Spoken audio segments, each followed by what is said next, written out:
Germany has always been deceitful in foreign policy. Because Germany today says and does all the right things, the entire world has forgotten the war-making history of this mighty nation. Discover the terrifying German war machine now rising from the underground to take revenge for losing World Wars I and II. Understand the fierce German leader your Bible declares will trigger World War III. Next, on The Key of David with Gerald Flurry. Greetings, everyone. Who is leading Germany? Many people don't know. Most people don't.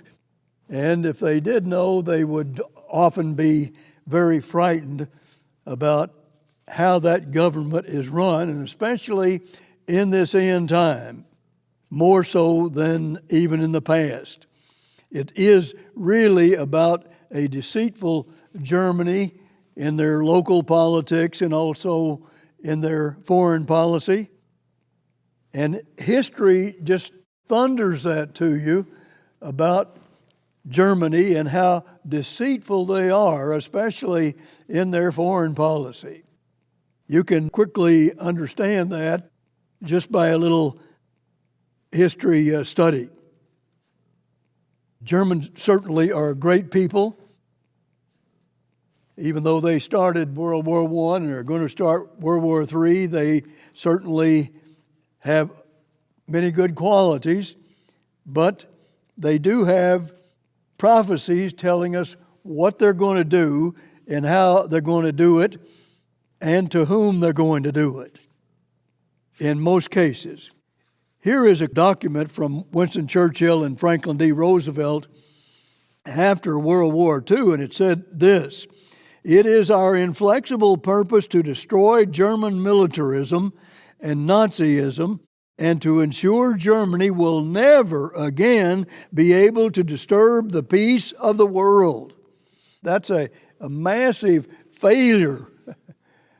We were supposed to do that about the German people and never allow them to rise up again with a military and with a fighting army and navy and air force. So when you look at how the West denazified Germany after World War II, it only lasted for 2 years, which means they didn't do much of anything, and it was just a great farce. It was a horrible thing after all of these 60 million people that had died in World War II, and that's not something we should take lightly. Germany's new most popular political party, after years of rising public support, the once fringe, stigmatized, far-right Alternative für Deutschland, or AfD, has surpassed Mer's mainstream conservative bloc in public support. This poll revealed yesterday if an election were held today, the AfD would edge out the ruling coalition 26% to 24%. Now, that means that if that poll is exactly right, most people are voting for a Nazi party in Germany right now. That is the number one voters' politics. That's what they voted for. What are we to make of all this? Germany is the strongest military in Europe by far, and now Germany's popular political party is a Nazi party. The outstanding party is a Nazi party. What does that spell about Germany today? Where are we headed with Germany? After all, you better think back of Winston Churchill and what he and Mr. Roosevelt said.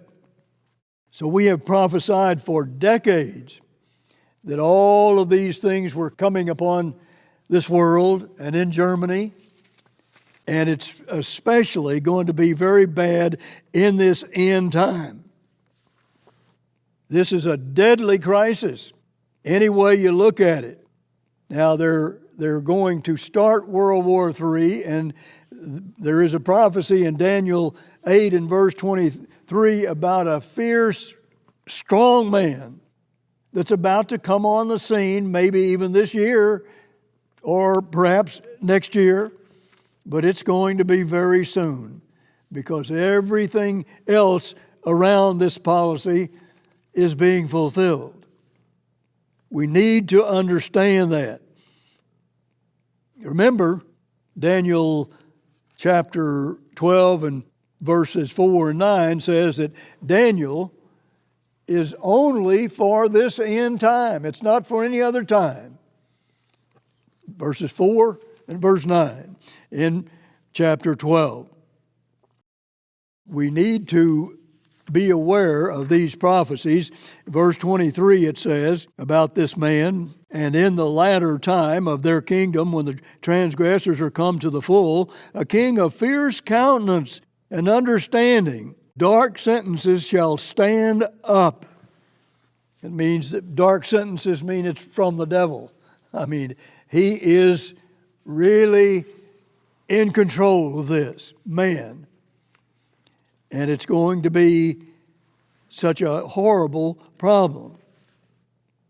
If you look at a man by the name of Roman Herzog, who received the International Charlemagne Prize, but he was president in 1997, and he liked to talk about Charlemagne. They're looking for a Charlemagne, a great leader in Europe. And he said this, that at such an hour the truth must be told. Only by wading through a sea of blood, sweat, and tears did he reach his goal. In other words, he was just killing people all over Europe, wading through blood. And this man was boasting about it. That's not something to take lightly, you can be sure. I wrote here, Germany has been Europe's greatest perpetrator in instigating that bloodshed that he's boasting about. And then he talked more about Charlemagne, and everybody really in Europe really is looking for this great man to lead Europe, and he will surely come from Germany because they are looking for Charlemagne. And they're going to have 10 nations, 10 kings. That's in Revelation 17. And it's going to be the rising of the Holy Roman Empire, which is the seventh head. 6 heads are passed. Germany was number 6. Germany under Hitler was number 6. And now we're seeing it come on the scene now. It's that powerful. A fierce, powerful leader is about to rise and use all of that power that Germany has today. And in fact, he's going to hijack that country and make it do things that a lot of the people were not looking for. But that's what's going to happen according to Bible prophecy. Notice this statement here and think about it. If you believe what Germany says in their foreign policy, and they're very passionate about it, and they have just kept going and going and going. If they lose, they just come right back again because we let them. But notice what it says in an article about this Roman Herzog.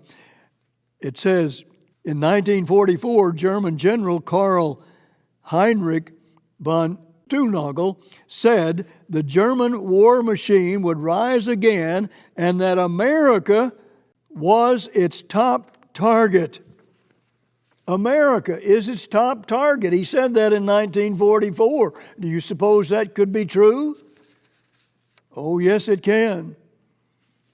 That's what they know they've lost to, mainly because of America in World War I and World War II. And certainly Britain had a big part in that as well when under Winston Churchill, for sure. But here they are, they're back, and they're the greatest power in Europe. Well, now, what is that? What does that mean? What is this general talking about? The very highest general. So, this is what he said. But, you see, after World War II, they realized they were going to lose, and so they started an underground operation with all of their corporations and all of their Nazi parties, and working together to make sure they kept each other together, and that they could do a lot of damage by going underground. And did they ever come back now with power like you've never seen in Europe? They went underground. They certainly are going to cause a lot of problems now. This is going to end well. I'll just read to you Daniel 8, verse 25. And through his policy also he shall cause craft to prosper in his hand, and he shall magnify himself in his heart, and by peace shall destroy many. He shall also stand up against the prince of princes, that's Christ, but he shall be broken without hand. Well, now that's good news. It's coming to an end, and there will never, ever be another Germany leading Europe the way they have so often in the past, under the Holy Roman Empire. So, if you look at today, Germany continues to keep European soldiers out of the Ukraine. People can't understand that. And yet, if you really know what's going on, there is a certain conspiracy going on between Germany and Russia. This has happened, and here's what I wrote. The year before, Germany shut down a different French proposal to send long-range missiles. Why is Germany continually saying what Russia wants to hear? Well, why is it withholding critical weaponry? Why is it putting brakes on other countries' efforts to help Ukraine? Now, this is a deceit in Germany. And what French President Macron and these commentators do not understand is Germany's long history of cooperation with Russia. That's what I wrote. This has resumed in recent years, right back up, just like it's been in the past. Germany today is working together with Russia against America and Britain. That's when I warned to them, but France fails to see how devious these plans are. It is blind to where its relationship with Germany is leading.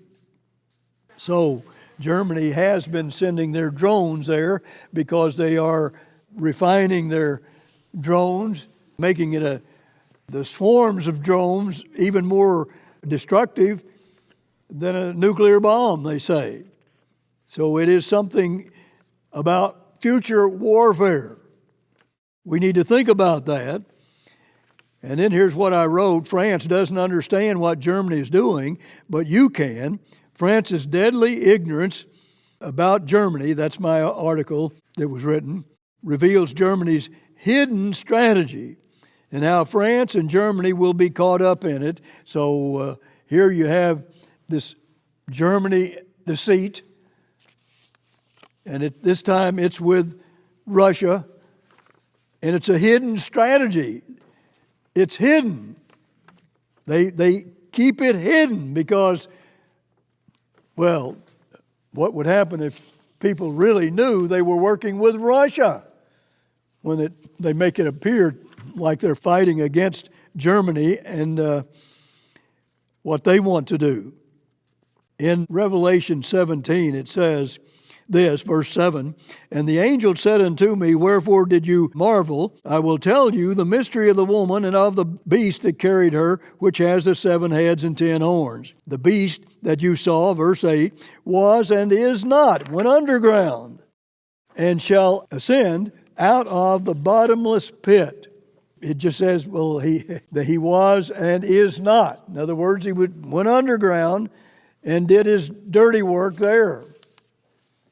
And then verse 9, and here is the mind which has wisdom. The 7 heads are 7 mountains on which the woman sits. And then verse 10 talks about 5 are fallen and 1 is and the other is not yet come. But now it has come, that's us, along with the last Holy Roman Empire. So the bottomless pit is not the best translation here. It is referring to a pit that goes on as if no one can ever deal with the problem in that pit. But they call it a bottomless pit. It just keeps doing some terrible, terrible things in their history. And they're rising from that German underground today. They don't have to do that much anymore. People are asking them to help Europe with their military.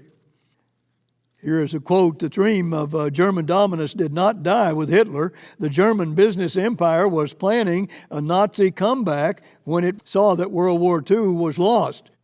It's all documented for anybody to see. You can certainly see. But notice this. I want to give you this quote.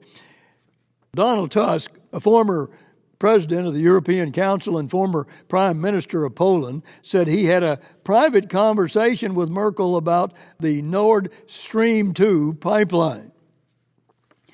Tusk called Merkel's public support of the pipeline her biggest mistake. But the most revealing thing he said was that she privately admitted to him that she was helpless to do otherwise because of pressure from German businesses. How about that? The German businesses have a lot of power, and we're going to go on to see here that they even overruled the Chancellor of Germany.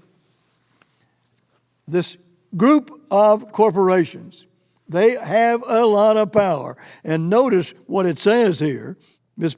Merkel has consistently defended the controversial gas pipeline in the face of intense opposition from the U.S. and Germany's EU allies.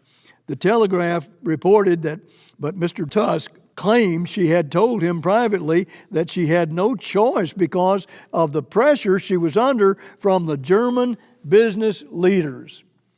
She had to give in to them. That power of those businesses overruled Angela Merkel, the chancellor at that time. Well, you can see that this is all prophecy in your Bible, and God tells us how it's all going to happen, and we need to be aware of this because this is something that people in this world mostly don't even understand what this is all about.